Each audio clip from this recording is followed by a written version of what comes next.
एक ही स्टेट के दो अलग अलग चेहरे। एक तरफ ऊंची ऊंची बिल्डिंग्स, साफ शहर, बड़े इंडस्ट्रियल जोन्स, बूमिंग इकोनॉमी और वर्ल्ड क्लास इंफ्रास्ट्रक्चर। वहीं दूसरी ओर पुअर इंफ्रास्ट्रक्चर, खराब सड़कें, सूखा, रेलवे लाइंस का ना होना और बढ़ता माइग्रेशन। आखिर क्यों मध्य प्रदेश का वेस्टर्न रीजन इतना डेवलप हो गया और ईस्टर्न रीजन आज भी डेवलपमेंट के नाम पर निगलेक्ट होता आ रहा है? आखिर कब तक मॉडर्नाइजेशन, मेट्रो ट्रांसफॉर्मेशन और इकोनॉमिक डेवलपमेंट के नाम पर सिर्फ भोपाल और इंदौर को डेवलपमेंट का सपोर्ट मिलेगा? और आखिर क्या वजह है कि मध्य प्रदेश के ईस्टर्न रीजन आज इतने पीछे रह गए हैं? आज हम अनकवर करेंगे इसका रियल कॉज क्या है, यहाँ की ज्योग्राफी, पब्लिक अनअवेयरनेस या पॉलिटिक्स। तो वीडियो को पूरा जरूर देखिएगा और अगर आपको हमारा ये इनिशिएटिव अच्छा लगा हो तो वीडियो को लाइक जरूर कर देना। इसमें आपको सिर्फ 1 सेकंड लगेगा, लेकिन इससे मुझे ऐसी और वीडियोस बनाने के लिए मोटिवेशन मिलता है।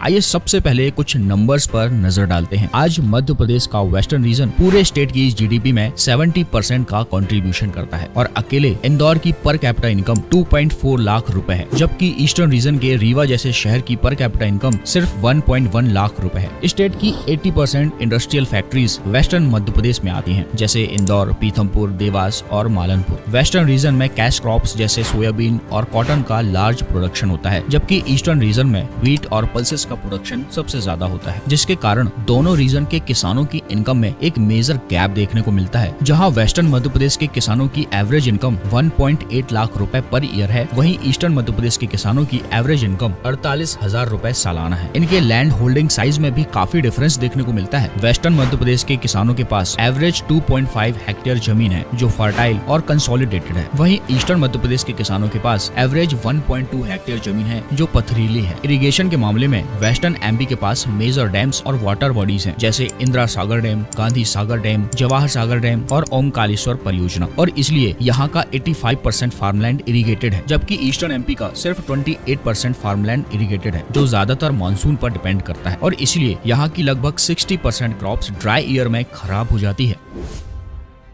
वेस्टर्न रीजन के रैपिड डेवलपमेंट में यहाँ की ज्योग्राफी ने भी काफी सपोर्टिंग रोल निभाया है। मालवा प्लेट्यू स्टेट का 28% एरिया कवर करता है, जिसमें इंदौर, उज्जैन, देवास और रतलाम जैसे डिस्ट्रिक्ट आते हैं। और शायद आपको पता होगा कि इस पूरे एरिया में ब्लैक सॉइल पाई जाती है, जिसका फायदा यहाँ के एग्रीकल्चर को मिलता है। यहाँ का क्लाइमेट टेम्परेट रहता है और एवरेज 75 से 125 सेंटीमीटर रेनफॉल होती है। मालवा प्लेट्यू का टेरेन फ्लैट होने के कारण यहाँ रेलवेज, रोड ट्रांसपोर्ट और इंडस्ट्रियल डेवलपमेंट आसान हो गया, जबकि इसके अपोजिट ईस्टर्न रीजन काफी चट्टानी है, जिसके कारण यहाँ के कुछ डिस्ट्रिक्ट में आज भी रेलवे का प्रॉपर डेवलपमेंट नहीं हो पाया है।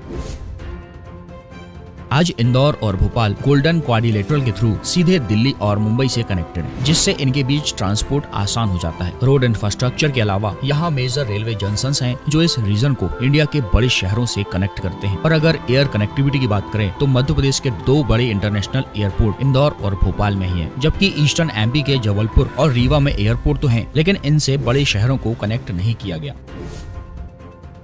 आज वेस्टर्न मध्य प्रदेश टूरिज्म का पावर हाउस बन चुका है। रिलीजियस टूरिज्म से लेकर हेरिटेज और फेस्टिवल तक करोड़ों का रेवेन्यू जनरेट होता है। Last year Ujjain Mahakal Lok project ने मिलियंस ऑफ विजिटर्स को अट्रैक्ट किया था। Mandu festival, Indore food festival और महेश्वर घाट सोशल मीडिया और फिल्मिंग के लिए बेस्ट डेस्टिनेशंस बन चुके हैं। इंदौर के पास इंटरनेशनल एयरपोर्ट, होटल चेन्स और ट्रांसपोर्ट फैसिलिटी इजिली अवेलेबल है, जो टूरिस्ट एक्सपीरियंस को और आसान बनाती है। On the other hand eastern Madhya Pradesh के पास पोटेंशियल तो है, लेकिन स्टिल इसे टूरिज्म डेवलपमेंट के मामले में थोड़ा इग्नोर किया जाता है। यहाँ पर है Amarkantak, the origin of Narmada river, जो स्पिरिचुअल और इको टूरिज्म का जेम है, बट फिर भी यहाँ बेसिक फैसिलिटीज की काफी नीड है। बांधवगढ़ नेशनल पार्क इंडिया के टॉप टाइगर रिजर्व्स में से एक है, बट पुअर इंफ्रास्ट्रक्चर और लो ब्रांडिंग के कारण इसका एक्सेस काफी वीक पड़ जाता है। और फिर आता है चित्रकूट, जिसे रामायण से लिंक किया जाता है। यहाँ पर भी लो डेवलपमेंट देखने को मिलता है और इसी कारण यहाँ टूरिस्ट आते तो हैं, लेकिन फैसिलिटीज की कमी की वजह से वो यहाँ दोबारा वापस नहीं आते। इसके लिए गवर्नमेंट को ईस्टर्न एमपी की टूरिस्ट साइट्स की ब्रांडिंग और प्रमोशंस करना चाहिए।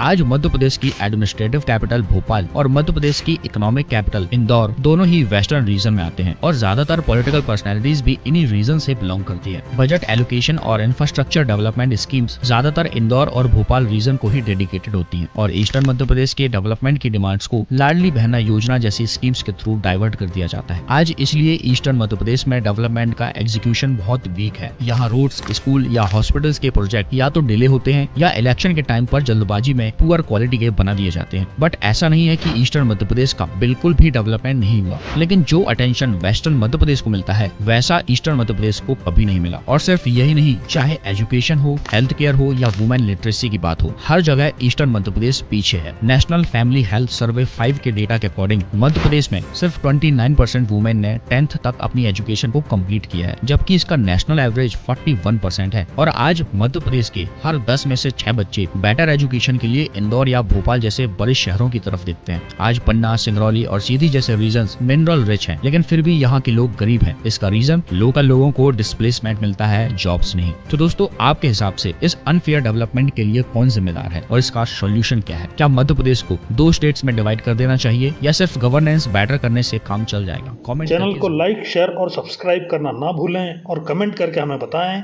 आप किस विषय में न्यूज़ देखना चाहते हैं। धन्यवाद।